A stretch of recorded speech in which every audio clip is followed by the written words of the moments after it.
Hello, everybody, and welcome to Overwatch Lately. I'm Chris Boopasaurus Lassard here with my best friend and co-caster, Evie Feng, and we're here to tell you what's going on in Overwatch lately.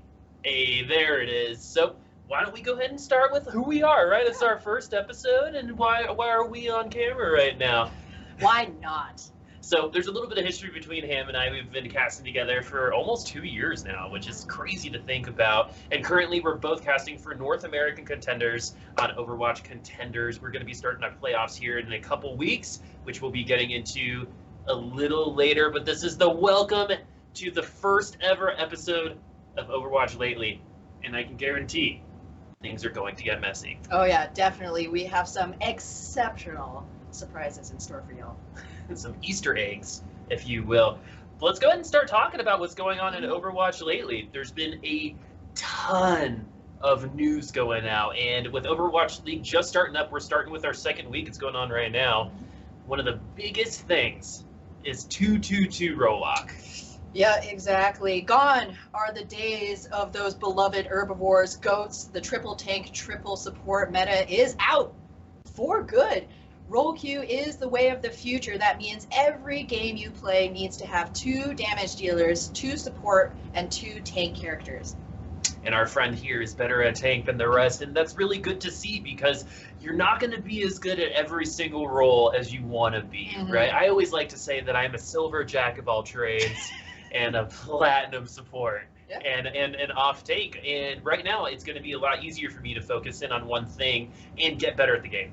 Exactly. So now when you queue up, you're going to see a separate SR for each one of those roles. So one of the things that were plaguing casual players for a long time is, hey, you know, I'm generally a tank support main, but I do want to dabble in some DPS, but my SR is so high. Every time I queue in for DPS, I end up in games that I can't really contribute much for, and this will now solve that issue.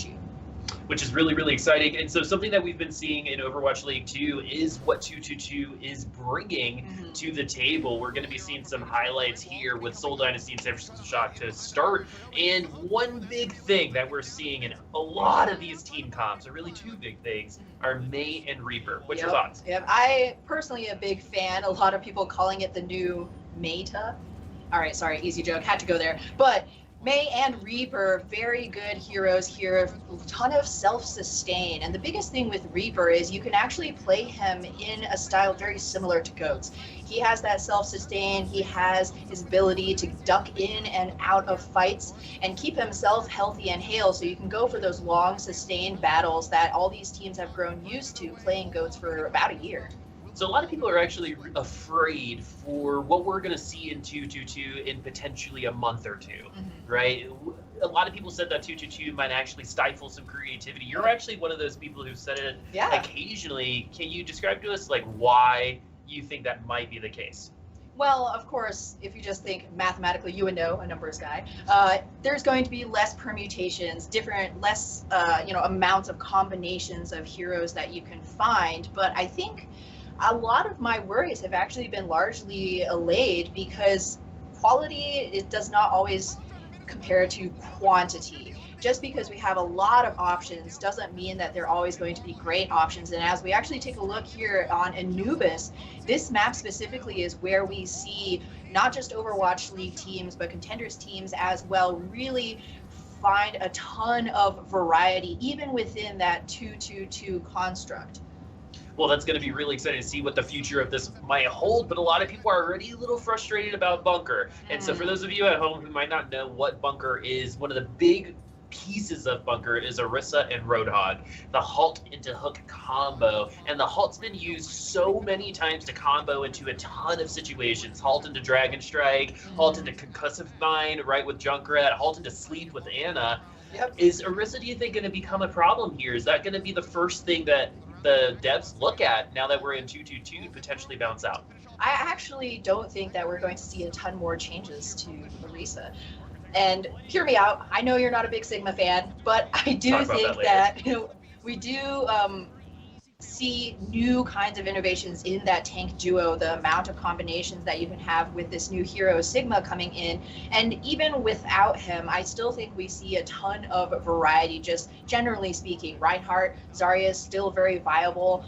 Winston Diva likely going to become even more popular, and in conjunction with a hero that I think we're going to see become very strong in the future, Doomfist, Dive is definitely still an option.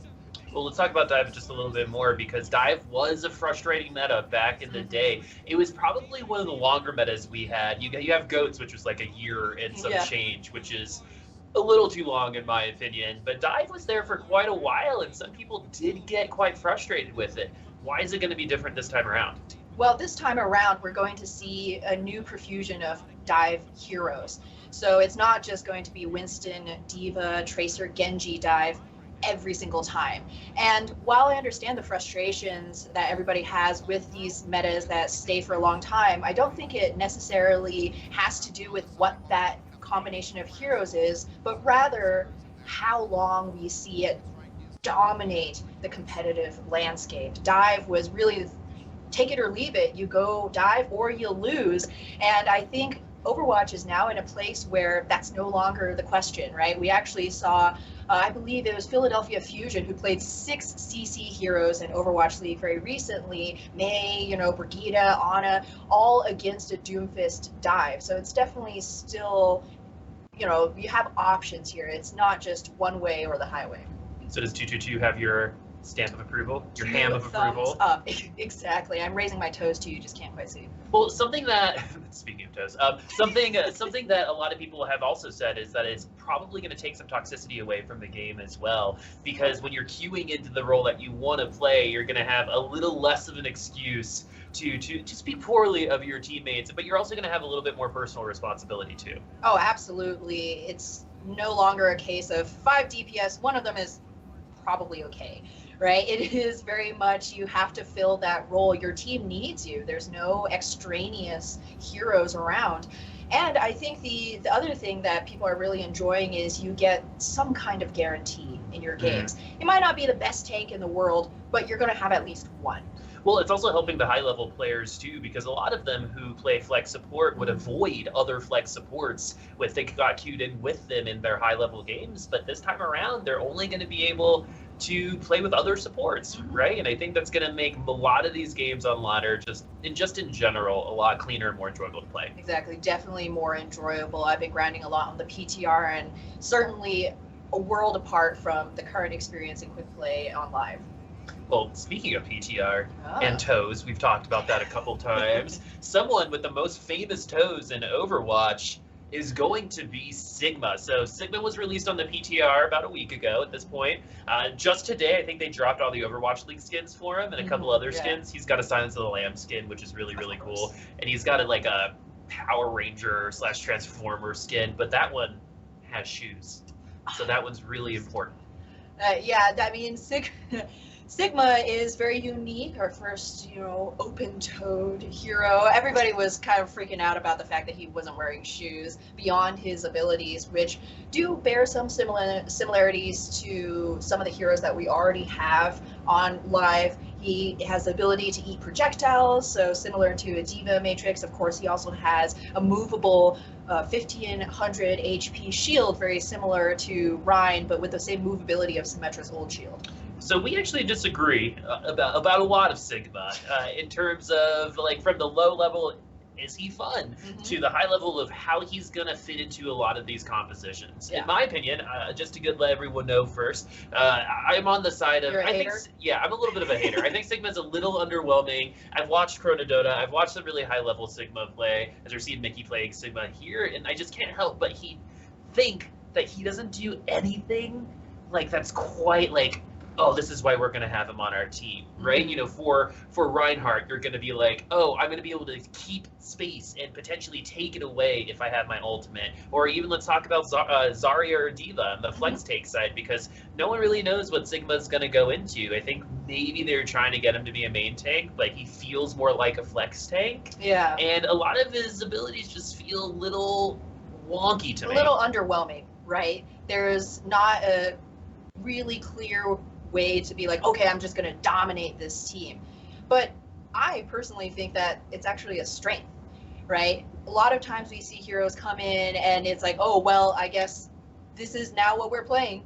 We're just going to play this new hero. Is so amazing.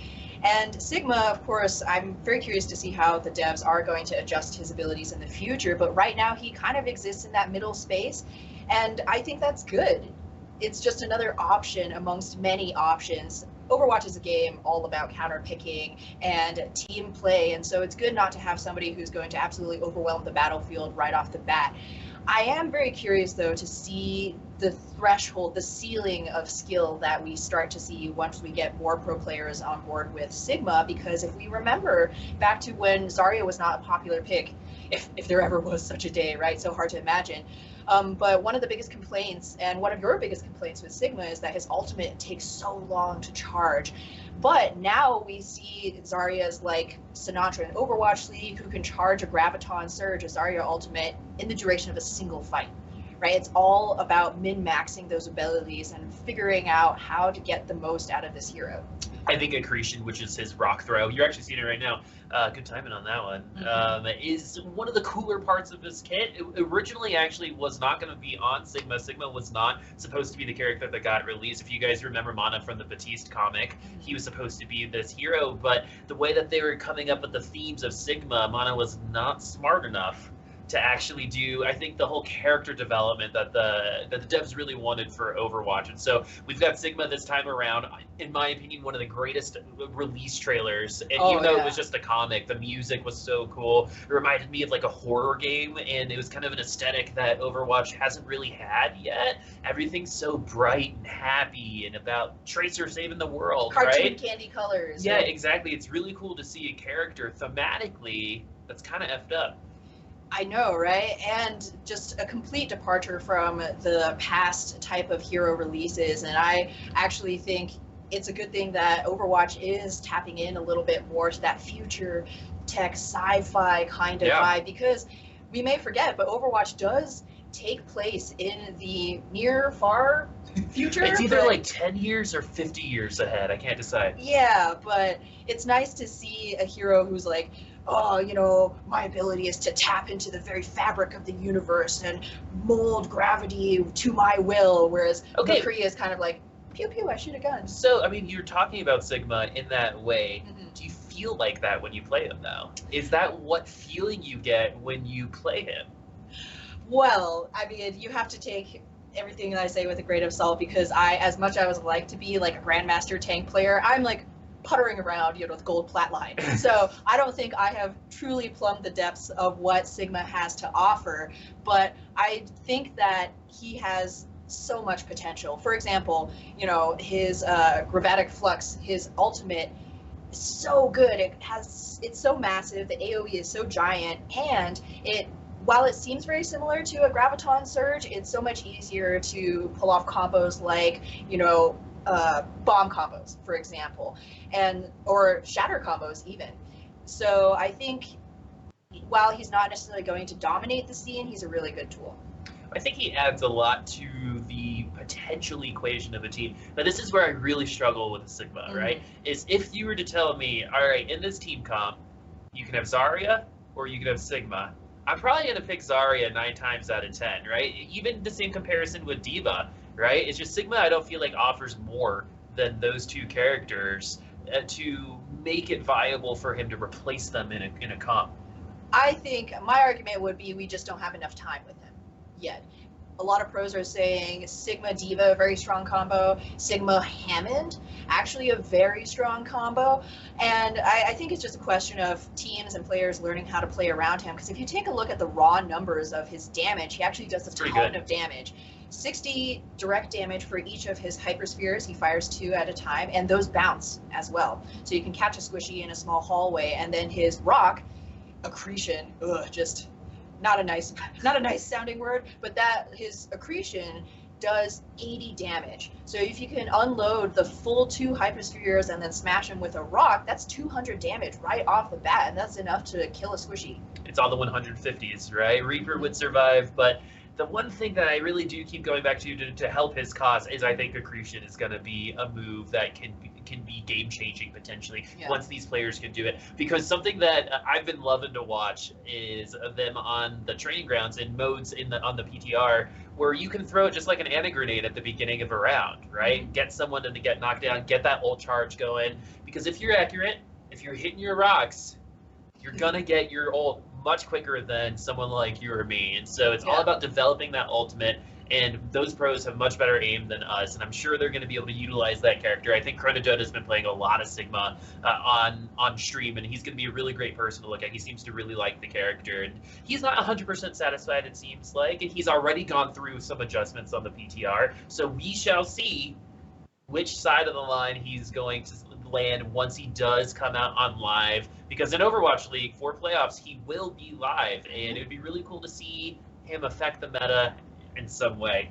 Let's go ahead and talk about something else. As me and you, like we said at the beginning of the show, we cast contenders, and we just casted the last day of the regular season yesterday. We also got some history, which we got our first ever golden season, perfect season by Atlanta Academy, going 28-0, not dropping a single map in a 7-week season. That has never been done here in North America. And it bears repeating that this does not mean that they just didn't lose a series. They didn't drop a single map. Because Fusion University very famously had a 30-0 win streak, but were equally famous for constantly going to the full 5-game set in order to win those series. And Atlanta Academy, not a single map. That's a full sweep every week for 7 weeks. Atlanta Academy was pushed occasionally, but really when they got pushed to the brink, that's when they really came out and became Atlanta Academy, right?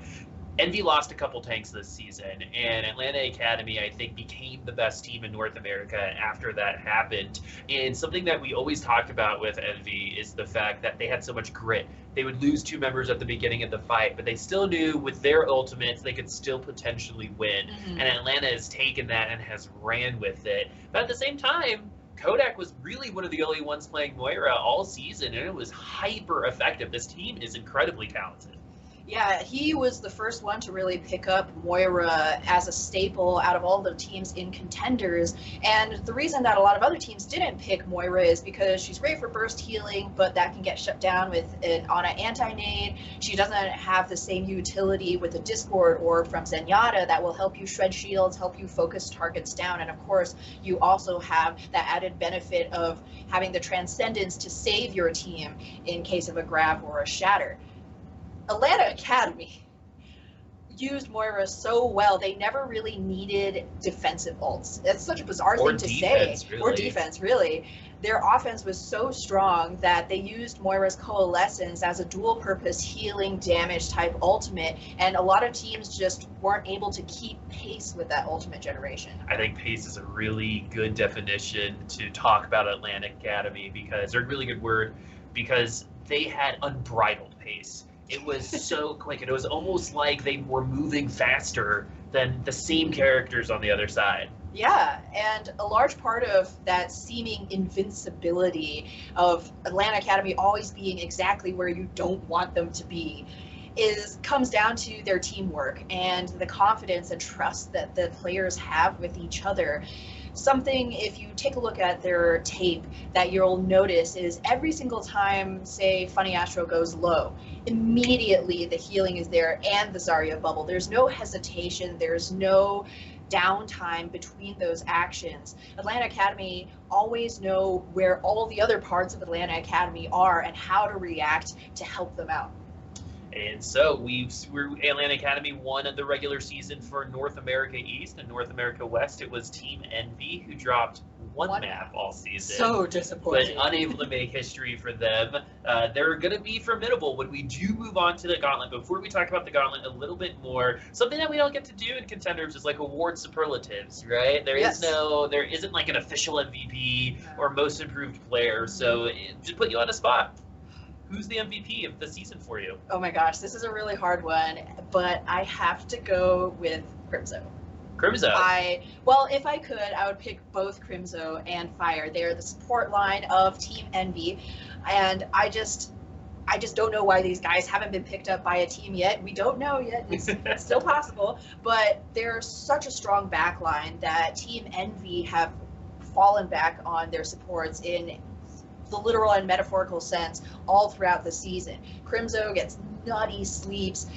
Fire, not afraid to duel Sombras. It was kind of a joke last season where I was like, oh, haha, Fire and Crimzo duel Sombras for fun. But it really is so. So many times it'll be like, hey, where's that Sombra at? Oh, he's dead because Lucio killed her. Because Lucio killed her, right? And that's just something that I don't think we can say for the majority of the support lines of the contenders teams. But what about most improved team? Ooh, that's it. Uprising Academy. Oh, that's an easy one. Yeah, that's super easy. Yeah. Honestly, though, Phase 2, I think, would be up there as well. Yep, exactly. I was going to say we actually had a ton of teams that just rose to the occasion this season. Uprising Academy, though, I think an academy team that fell into regulation and then came back out of it, not just into the regular season, but making it into playoffs and nearly dumping another sister academy team, Gladiators Legion, into regulation. I think that's a real accomplishment. The more that I think about it, I think I might agree with you on the MVP. I think you got to pick someone from Envy or Atlanta. It's got to be one. It's got to be one or the other. There are different groups, so technically we can pick two. What would you say if I said Gator? Ooh, well, I like Gator. I like all the guys. This is why I asked. This is why I asked. No, because I like all the guys from Atlanta Academy, but I think it's a little bit less of. I think Gator's just awesome innately. If you're gonna pick someone on the Atlanta Academy, I think you gotta pick Hawk. Yeah, we got to do 2 Hawk Caca bombs this season. Yeah. So when Hawk gets 3 kills on a self-destruct, we do the Caca on stream, and we've only gotten to do it like 2 or 3 times, but 2 of those times were this season. And even though Hawk isn't like the flashiest player, and you could argue for some Sharp on Envy, like when he's on Tracer or something, but in general, I think Hawk was a big reason why a lot of Atlanta Academy didn't die. Yeah. It was a big reason why they were able to come back in terms of picks. He's one of the most fragging out divas that we have in contenders, but at the same time, in contenders, we tend to have divas that do one or the other. They either peel or they're super offensive, right? They like to dive or they hold back and support their supports, right? Hawk can do it all, and I think that's why he's so very scary. In my opinion, should be on an hour short list for sure. Yeah, definitely. I think particularly this season, as we've seen us transition away from GOATs, the teams that have continued to run divas do it because they find overwhelming value from those players specifically. So Hawk definitely filling that off-tank role, which is kind of the glue between the front line and the back line. Yep. And other names that come to mind are Punk, of course, and actually Pika too. Yeah, on Phase 2. And so that's your most improved team, Uprising Academy. I think you could also make an argument for Funny Astro. Yeah, Funny Astro too. You gotta help. You gotta support the supports, right? And so that the other last thing that we have the gauntlet coming up, right? 222 is going to be what we're going to see from here on out in North America. What team is going to be most affected by it? I asked you on stream last night, and I think you mentioned that it was going to be Tea Party that was going to be most affected by the 222 roll log. Now that we've seen a little bit more, we've gotten to digest a little bit more of contenders. Who do you think it's going to be this time? Either on a good side or bad side? There's going to be a lot of back and forth and give and take. It's still really up in the air as to how teams are going to adapt, but I think Gladiators Legion is actually going to be positively affected by the 222 roll lock. They started to find their footing with GOATs, but then sadly they just went the way of the dodo, and you can see their struggles in deciding whether to put their diva player on Sombra, keep them on diva. What are the rest of the players going to be playing? How are they going to figure out this meta? So now that we have 222, I think it's going to help the road and make it a little bit smoother for them. It's actually really funny because a lot of people think that Atlanta Academy and Envy might actually get a little worse at 222. I would say that y'all crazy. Those guys are talented, and I don't think it matters what meta it is. They're probably going to be the best at it in those respective groups. And I think I can speak for you. We both expect Envy and Atlanta to win their way into the gauntlet. NA is going to get 4 spots, which is going to be really awesome. But we're all looking up to Korea when we do that. But first, before we get to a little bit more of an international feel here, I just wanted to give a little shout out to my buddy Fraggy. We don't know each other, we've never spoken, but he's one of my favorite players. I was a huge Philadelphia Fusion fan, and Fraggy was a really big reason why. And then Bishu came in and also came in for Gladiators Legion and played so very well. So this is just us saying, we're happy for you. Yeah. We're happy you're getting some playtime too. And doing very well too for their teams. Guangzhou Charge really showing up in OWL recently, and isn't it funny? They're locked in a really great series right now with London Spitfire. Mm-hmm. London's up, I think 2-0 last I checked, but all of the maps have been super close. Yep. Assault was 4-3. Dang, son. Yeah. And this just goes to show a lot of times when people talk about trades and the numbers and the statistics around players, there is some validity to that, and it's one of the ways that you can judge somebody's, caliber. But honestly, I think as the eternal optimist here, that a lot of times it's not just how well you play, but who you're playing with, right? We've seen incredible changes to teams, not just in Overwatch League, but in contenders as well. The single addition of one tank who maybe was playing on a team that was struggling, gets transferred to another team and absolutely blows things up, right? Same player, just different environment, different teammates that suit them better. Sometimes you got to find the right puzzle, right? You don't want to get forced into a puzzle you don't belong to, or else you're always going to feel like something's wrong, right? When you are in an environment where you feel supported, that's exactly where you want to be. So we talked about going international. Let's talk about the Overwatch World Cup now. So I don't think you can talk about the Overwatch World Cup without talking about Korea. And they just announced their roster, and it is terrifying. It is on the screen right now. This is a crazy good team. Yeah, honestly, I know everybody's going to be complaining that they didn't see their favorite Korean player going to be representing their country in the Overwatch World Cup. Look at those DPS players, though. You can't go wrong. I feel like you just can't go wrong. Carpe, Architect, and Haxel on the same team. The Widow Genji that they're going to be able to play is going to be nuts. Yep. This team has got to be the favorite. I think Korea goes into every international competition as the favorite. So let's talk about some other teams in the meantime and maybe some underdogs. Because for me, a team that is always intriguing, and I think a team that can surprise a lot of people, is actually Finland. Yeah. Finland has I don't want to say awkward, I feel like that's a mean name, but they have a huge esports history, and they've always been good at Overwatch. Oh yeah, Finland and Sweden have both always been strong representatives in the EU, Scandinavia area, and this 7-man roster, while it is missing my personal favorite Finnish, yes, it is missing Vikus, but also my personal favorite Finnish player, Taivo. Shout out there. He was actually the first one, though, to say, hey, I didn't do that hot in tryouts. It's totally fine. I love my team. I think everybody's going to do great. And again, those names, I see good stuff in the future for this squad. All extremely experienced, strong players. And Finland has always been, a black horse amongst the World Cup teams. And I think, hey, you never know. This year might be the year they finally break out. They've always made it to BlizzCon. Yeah. Right? They've always been there, but they've never been able to break through into the top 4. So let's see if they're going to be able to do it this year. But one team that you're really intrigued by, and a lot of people are intrigued by, is China. Yes. And disclaimer here, I am Chinese, love my Chinese boys, but China really came in from behind last year. They made it to, I believe, the semifinals, went to BlizzCon. Nobody thought this squad would have a chance in Gushui played himself into the Overwatch League during that tournament. Because the funny thing is, you talk about a lot of these regions. For South America is another one of those, which seems like kind of, separate from the rest of the Overwatch world, right? Yeah. They have their own meta, they have their own strong players, and it took up until last year for China to kind of break into the international stage. And boy, did they do it in style. Specifically speaking, though, if anybody has been following the Chinese team, really curious to see how Yveltal does. I think he was a part of the reason why China struggled at times last year. So really curious to see how that's going to change this time around.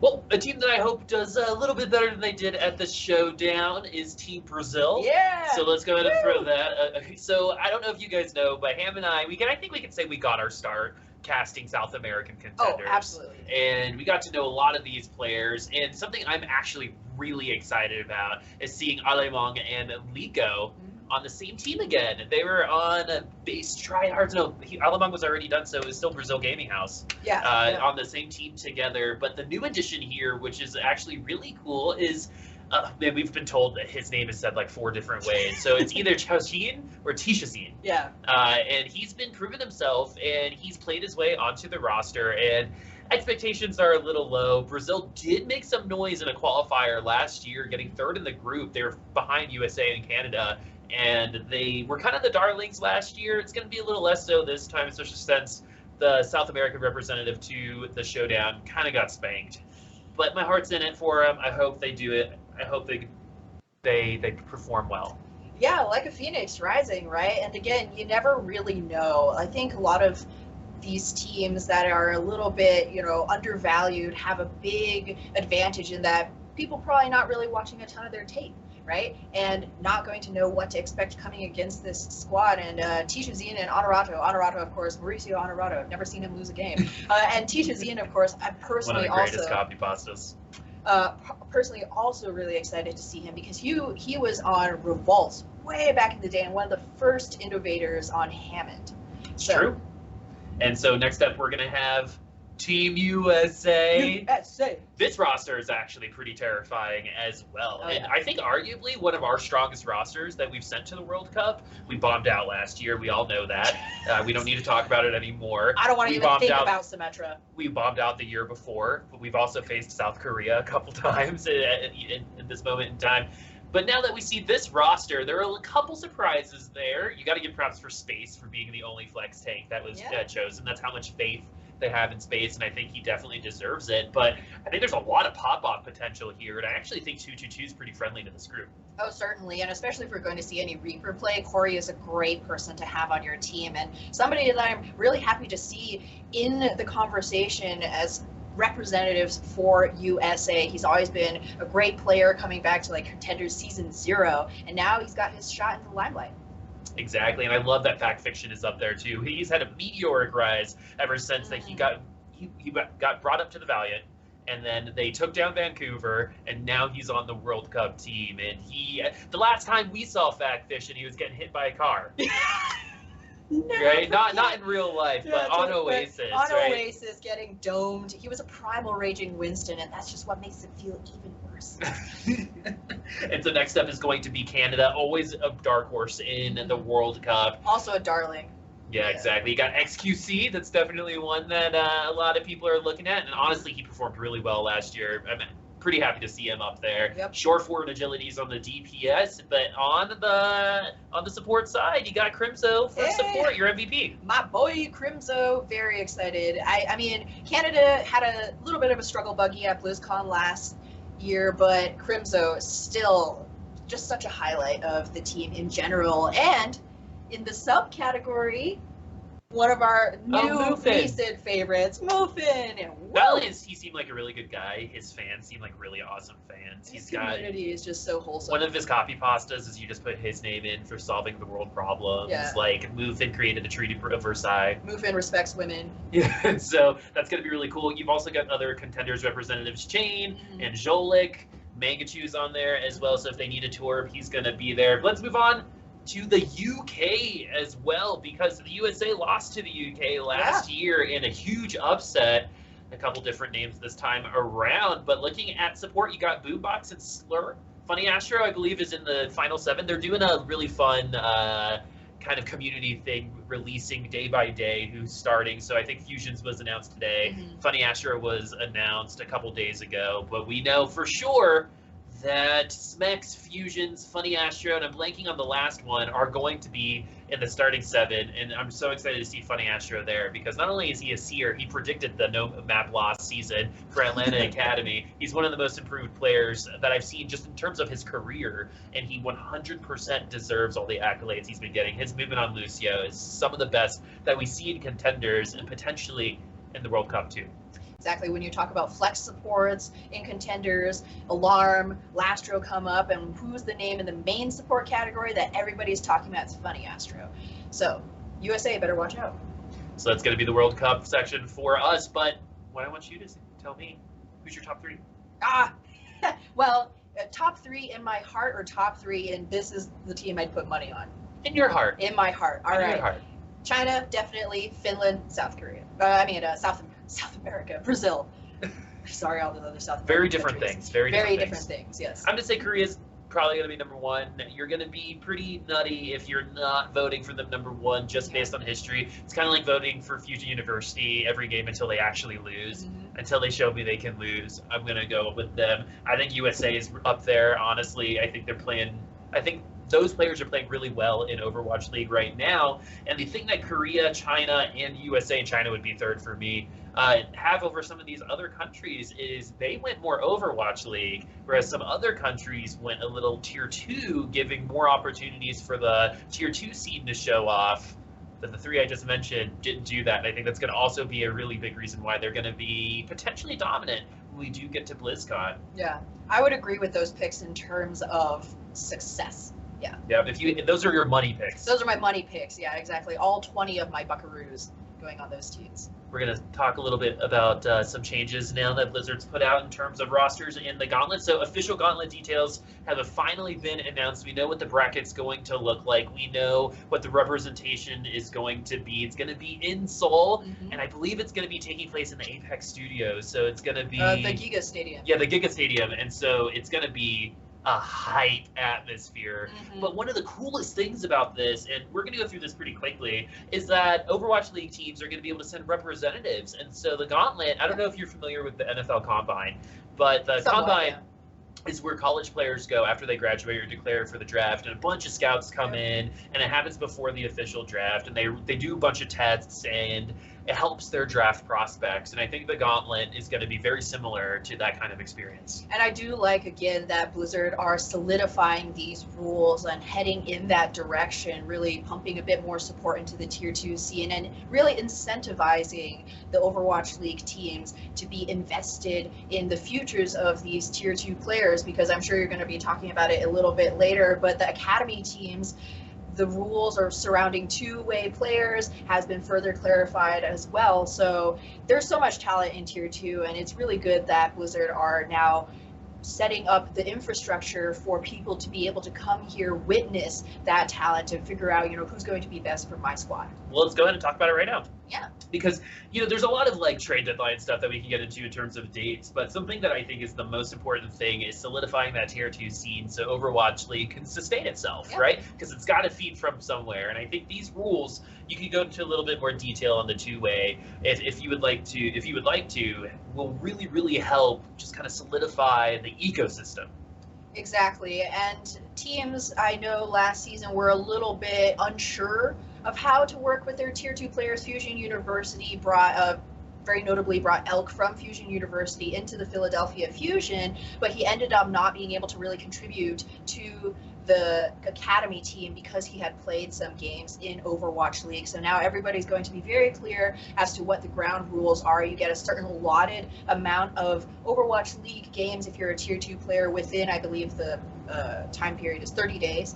So, and if you play more than those games, then you have to take a break from contenders for 60 days. But it's just going to help people know, where to throw which players, because we know that not everybody on the Overwatch League is going to be able to play with that team. So this is a good way to get value and keep your players fresh. Well, the other thing that I think is of note here is the right to match. So teams like the Philadelphia Fusion that have an Academy team in contenders, Fusion University, they're going to be one of the first ones who use this, I think, because they've got a player named Alarm who is going to be probably one of the higher paid athletes in Overwatch League starting next season. The right to match means that the owner of that team, so the Fusion, will get an opportunity to match any offers that are being given to Alarm, so Alarm can stay with its team. Exactly. So it gives them a little bit more bargaining power to help define what their Academy team is there for and feed off of it a little bit more consistently, as they're going to get first dibs from all of the players on that specific team. If they choose to part ways with these players, the opposing teams are going to be able to offer buyouts, and for example, Philadelphia Fusion will refuse the right to match there, and they can then go on to another team. But I think this really helps just define what an academy is and what it's used for. Exactly. And again, it just incentivizes OWL teams to invest in these players. A lot of teams, when you take a look at the path to pro, it's, well, what is the future? It's so amorphous, and you don't really know what I'm going to get, 2, 3, 4 seasons down the line. Now, if you put in that time, you put in that effort with coaching and other resources, that you're going to be able to hold on to this player who you've already set aside, a little niche for in your OWL team. I think overall, the fact that we're getting a little bit more clarity from Blizzard onto what these rules are. The Fusion University will be grandfathered in terms of the rule change on competing outside of your owner team's region. So Philadelphia Fusion technically are kind of skirting things by competing in Korea. There were no rules on paper, so they're all good. They're good to go. They're Gucci.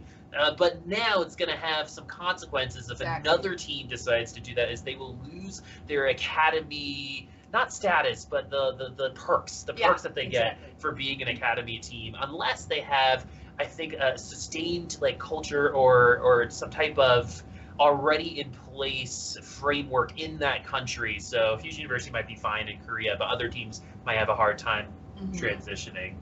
But last but not least, for what's going on in Overwatch lately, before we get a little messy, is going to be TESPA just announced a brand new and improved collegiate series. The way that I kind of read this, there's only a little paragraph for it, but the way that I read this is it kind of looks like contenders for college. And I think the biggest thing here is that it provides another opportunity for Overwatch League teams to have easy access to new players that they otherwise might not have been able to see.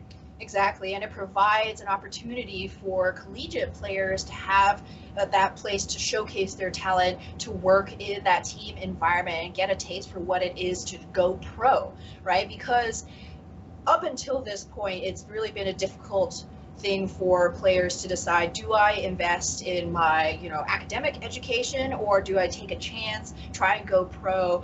And this is also going to help alleviate some of the more predatory practices from some organizations who will offer certain things to their collegiate players who are considering schooling and going pro, and will give a little bit more security to those players who are in that collegiate area to still compete while not having to give up their education.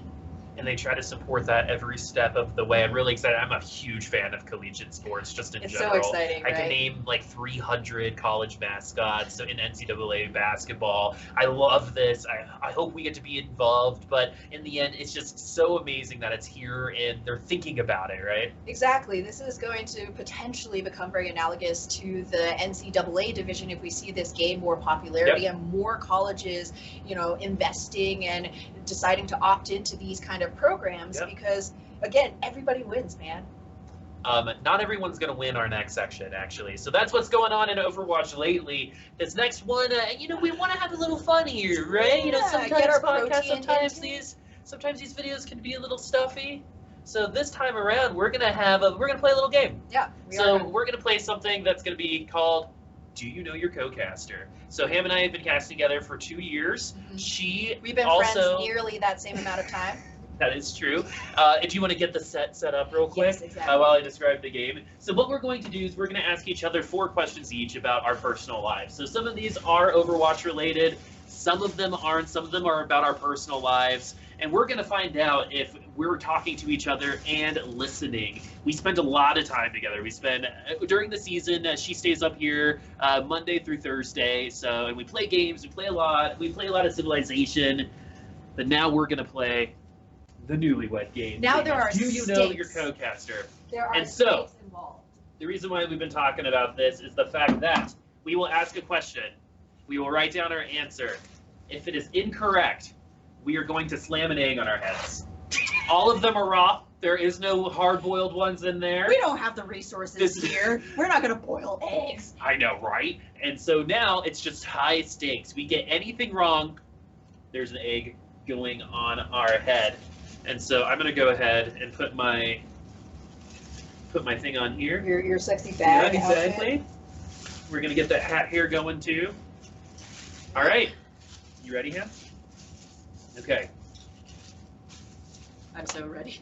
Okay, you don't actually, in order to save some time, you just tell me the answer, and I will flip the paper around and see if it matches, okay?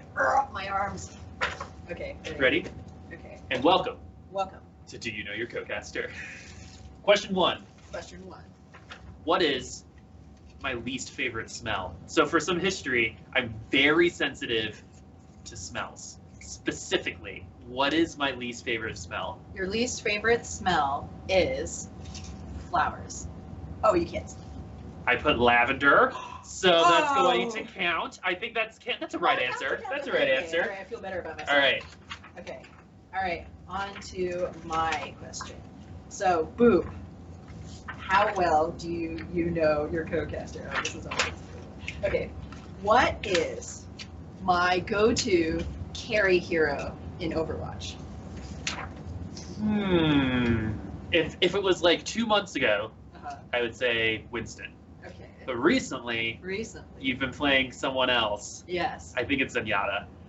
You're right! Hey! All right, no egg so far. No egg. Oh, by the way, whoever has the least amount of points, we're gonna crack an egg in a cup, and that person's gonna drink it. Yeah. So more stakes. Somebody's gonna have to drink. Okay, it. here's a casting question. Okay. All right. Are you ready for this? Yes. What is your most common phrase when you cast? It is. You know. It is you know. We're too good at this. You are going easy on me. Okay. Okay, because somebody is gonna get egged.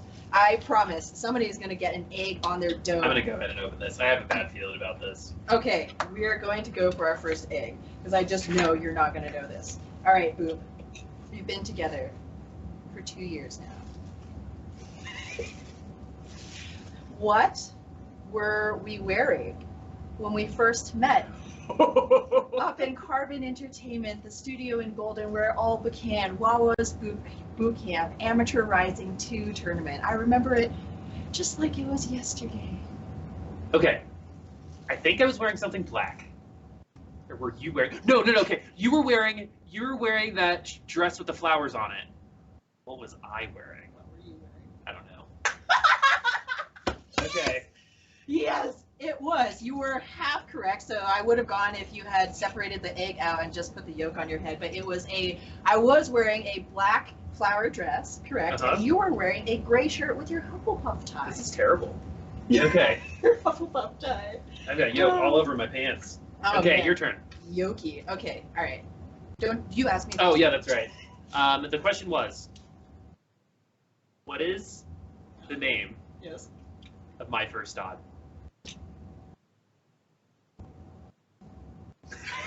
Oh! Wait, actually, I have no idea if this is right. I know one of your dogs. Oh God. Is it Kringle? That was my second dog. My first ever dog was named Spike. Spike. Lean forward so we don't get it on the couch. For you, Spike. That got on me as Ah. well. Okay. All right, this was messier than I Okay. expected. Okay, All right. Okay, Boo. your turn. My turn. Oh, it's so cold. Might as well not even use the trash bag. Honestly. Okay, ready. You have a lot of knowledge about Overwatch, but how much knowledge do you have about Civ 6? We play a lot of Civ 6 together. You lose at turn 30. Why is it? Those effing barbs. Is that what it is? There's a second part, but yes, it's Okay. definitely barbs. Barbarians and Australia. Barbarians and volcanoes. Oh no! Okay. You'll take Close Australia. enough. I'll take it. We'll save an egg. We'll save a chicken fetus today. Okay. Okay. All right. Okay. Okay. Okay, here's a multiple. You have to get 3 out of the 4. Okay. Okay. What foods am I allergic to? Oh my gosh, I have to get 4? 3 of the 4. 3 of the 4. Okay, so avocados. Yep. Gluten. Yep. Almonds. Nice. And You know the last one? Shrimp. shrimp. Oh, that's right, You shrimp. have shrimp. You I survived. survived. Yeah, all right. Another chicken fetus saved. Okay, all right. Oh my gosh, you just looked. I didn't. Oh, you did it? Okay, Okay. all right. So, which one of us is more likely to rage quit? It's me. It's def- Yeah. It's definitely Boo. All right, you say alive. Okay. I believe this is the last question. Yes. Okay. We are 1 egg apiece. What is my favorite food? How am I supposed to know that? You eat like everything, except the ones that you don't eat. Oh no, I think I'm gonna get an egg. You're even more intimidating with egg on your glasses. I think your favorite food is wieners, hot dogs. Very, very close. Very close. What was it? It's French fries. Oh, do I have to egg? I have to You have egg. to egg. All right. Here you go. For the egg. Great. Try to get more on your. More on me, less Yeah, on you. okay. Okay, 3, 2, 1. Okay, there it is. B1. All right. The egg. All right. I think still have this is shells your in my last hair. question. Okay. Boop.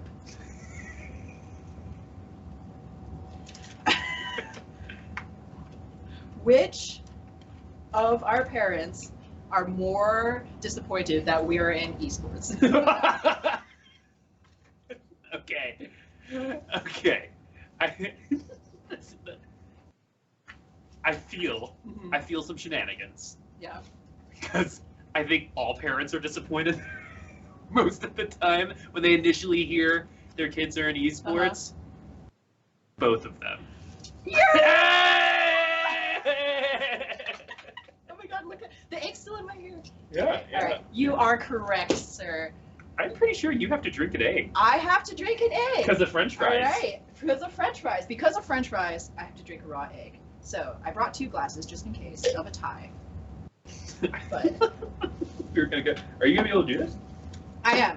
Try me, man. So for all of those watching, we did a charity cast for After Hours Gaming League, and we both ate a piece of fruit after dipping it into water soaked in cocoa powder.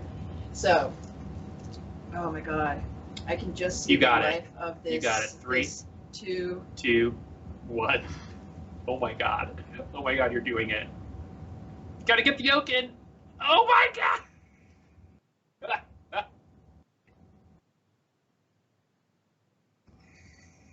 Swallow.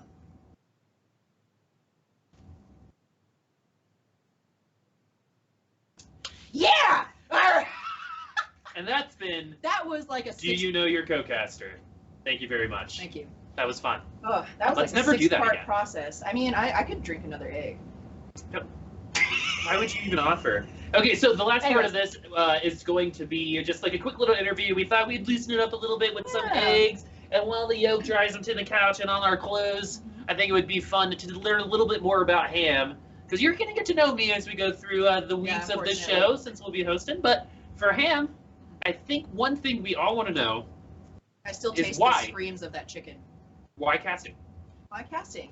Why not casting?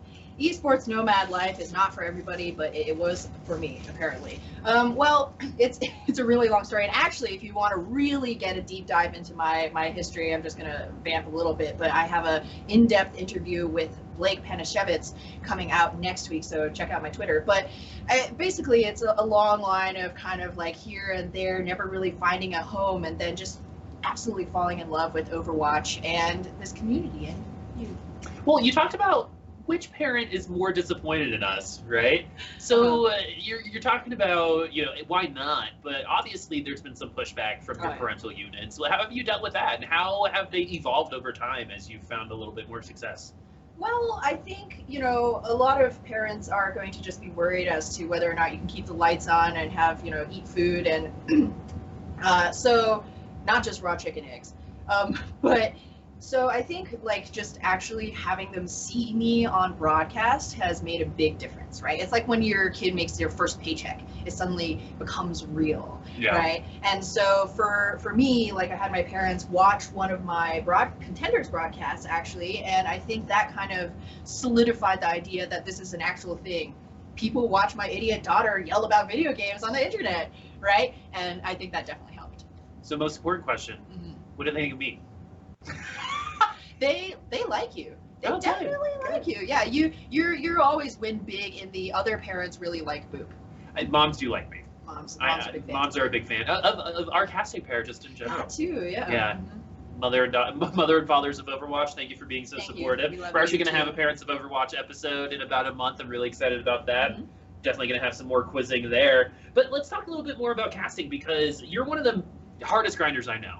And so you've worked really, really hard to get to where you are. And so let's get a little political here, because you know, as a woman in this industry, right, a lot of people think that, okay, there's already a female caster, right, and there's already not that many casting positions in Overwatch. What would you say to someone who's thinking that way?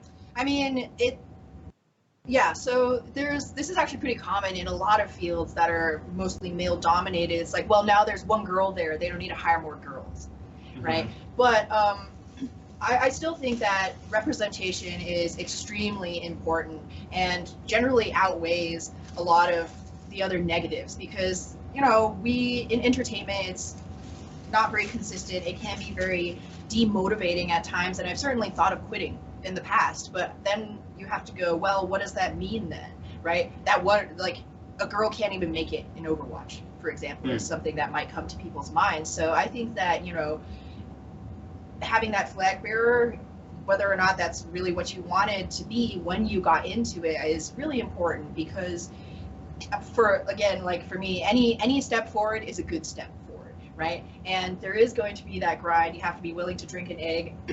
But if I so happy I didn't have to do that. I cannot believe I drank a baby chicken. I drank a baby chicken. But yeah, so my thought there is that to just keep going on, keep grinding, because the climate will change, right? The only way that things don't change is if we give up. It's true. Right? And so just a little bit more on that line. And so we talked about there's not a ton of opportunities just in general. To make it a little bit more clear, Ham and I believe, in terms of contenders, I think Lemon and Hearts for Korean contenders, and me and you about 6 months to a year ago have been the last talent hires for contenders in Overwatch for a bit, at least for like the big notable tournaments like Contenders and Overwatch League. What do you say to people who are thinking about maybe Overwatch isn't, maybe I've run out of time? If I didn't start a year ago, I might not ever get an opportunity.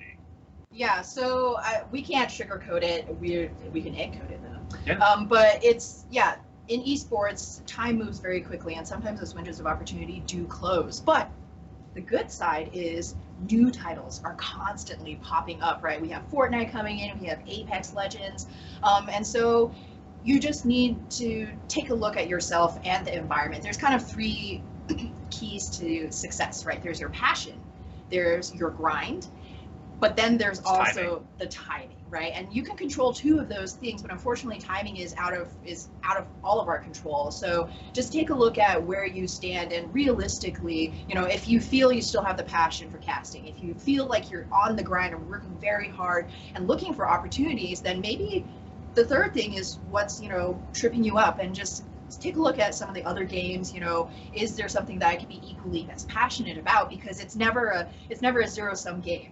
Right? Like, if you have the skills, if you have the ability and the desire to do so, you can cast any game. I mean, even Uber, he didn't start in Overwatch. He started casting CSGO, but was like, hey, you know, this Overwatch game is pretty hot. I was in Hearthstone.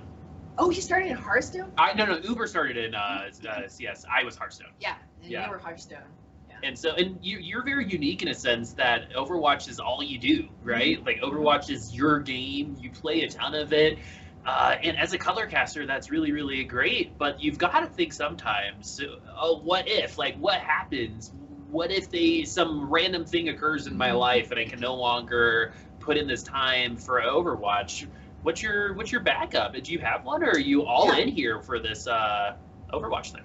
So I am all in for Overwatch, and kind of tagging off the back of what I was saying about, you know, Uber and you starting a different game. I think there are two kinds of casters, right? There are casters who are broadcasters, right? Doesn't matter what game it is, doesn't matter what role it is.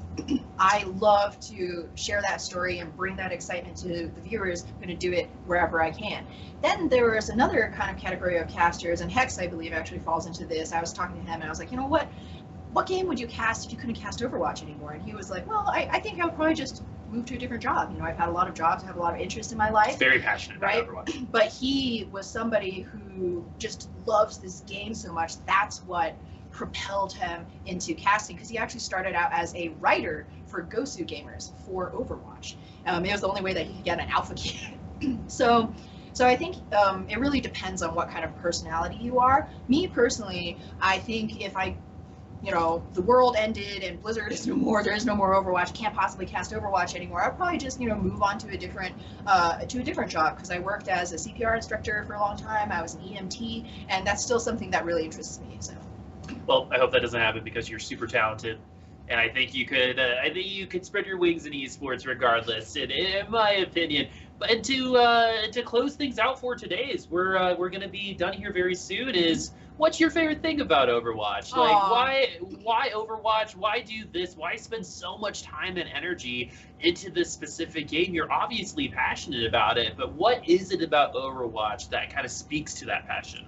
Well, it's obviously the big monies. I'm just kidding. I don't think anybody who is a professional esports caster is in it just for the money.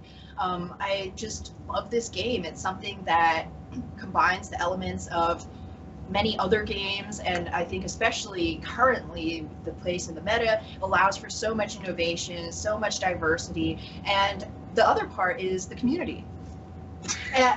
I'm kind of being, sappy, but also very real, because I think one of the reasons that I love Blizzard so much is that they have made a concerted effort to increase their diversity, to work on inclusion initiatives and make esports more widely available to more kinds of people and create a very welcoming community. Obviously, there's arguments to be made as to how successful that is or if they're going in the right direction, but to me, the fact that the developers are spending so much time and effort for that specifically, as a woman of color, you as part of the LGBTQ community, me too, I think that's really important just in general for people to see that, hey, we all just love games, man, right? We can all get along and love the same things and have the same kind of great experiences together.